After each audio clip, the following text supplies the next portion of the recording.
What's up guys, it's here, Bayanino or Quadigy, and welcome back to another video of Call of Duty Vanguard. And yes, in today's video, I'm going to be discussing the best settings that you should use for Call of Duty Vanguard if you're a controller player, best audio settings so you can sound horror opponents and hear enemy footsteps a lot easier, and much more. So if you guys are excited to see how to completely dominate Vanguard multiplayer, especially here within the beta, make sure you guys drop a like, subscribe to you, and turn on those post notifications. I have years of experience playing Call of Duty multiplayer, and I feel like my settings will definitely have you on the right path to becoming a great player in Call of Duty Vanguard for this year. So yeah, without further ado, let's go ahead and talk about the settings. So we're going to be starting off with controller settings here. I'm not a mouse and keyboard player, sorry to anybody that plays keyboard and mouse. But yeah, with horizontal and vertical stick sensitivities, I like to have them both at 8.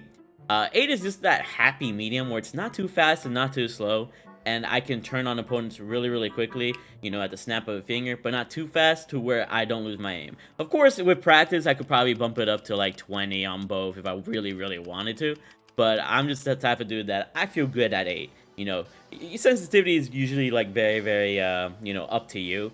I would say, you know, make it in the middle or make it super high. I wouldn't say keep it low, but again, with low sensitivities, you will have a good aim at farther ranges. So it's kind of up to you as to what you want, but I just say 8 is like that perfect medium between fast and slow. So that's what I use. ADS sensitivity multiplier is just 0.9. It just becomes more sticky if I have it at a slightly lower multiplier. If you have it higher, then it's a little bit harder to get sticky on them. It's just, you know, have it at 0.9. It's not too slow, but it's also not too fast, which is what I like. For button layout preset, this is very important.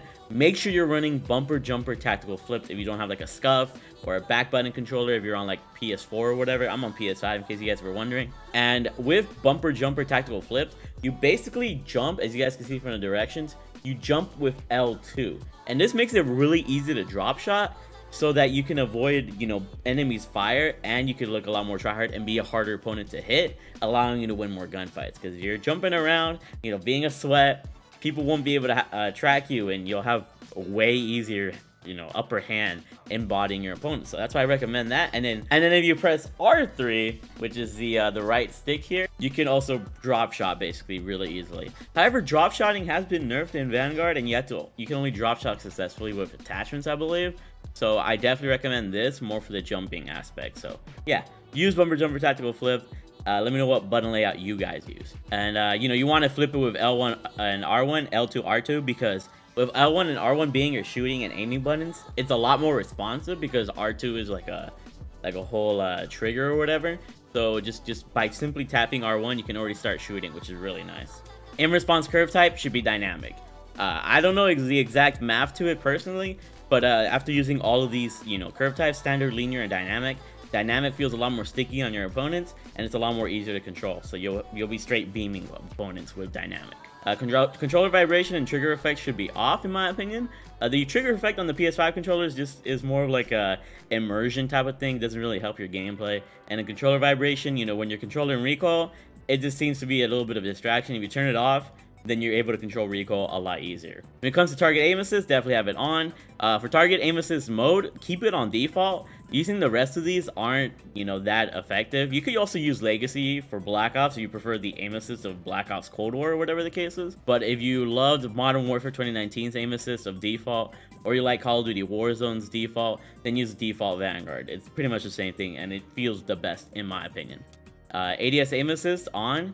Airborne mantle should be manual. You do not want to have this automatic because if you're like jumping in the air, then you'll automatically mantle or something, and sometimes you just want to, you know, jump and look over a side of line, and you don't want to jump over the wall that you're potentially like jumping over, because that could, you know, make you a very easy target. So keep it on manual so you don't make mistakes like that.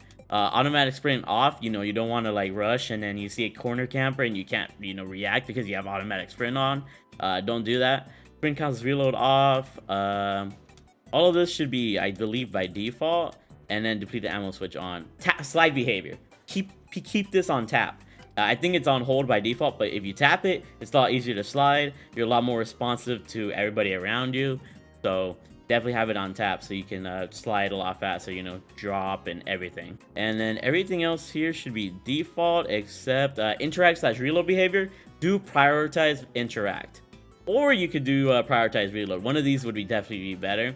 The interact comes more into key if there's like if you're playing the new mode or whatever, Champion Hill. If you're playing that, definitely prioritize interact.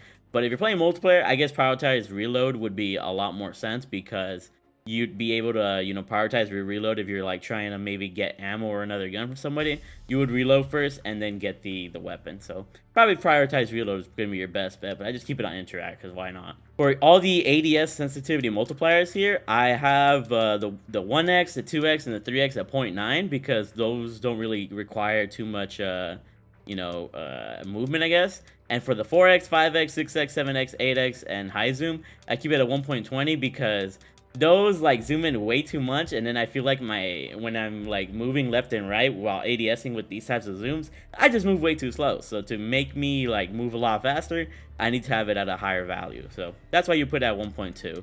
And then the rest of this, I put L2 button and R2 button dead zones at 0, because I want to make sure that my L2, my R2s are super responsive. The more that you have it up, the less responsive they'll be if you're like lightly pressing them.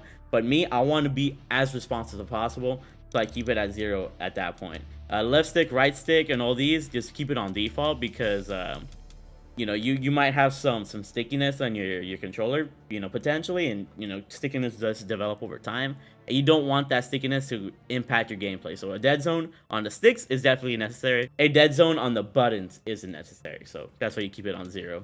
And then default stick layout, and then everything else should be off on. Door bash interaction should be automatic. You know, it should be like the doors in Modern Warfare 2019. And a quick satchel charge detonation, definitely keep that off if you're using satchel charges.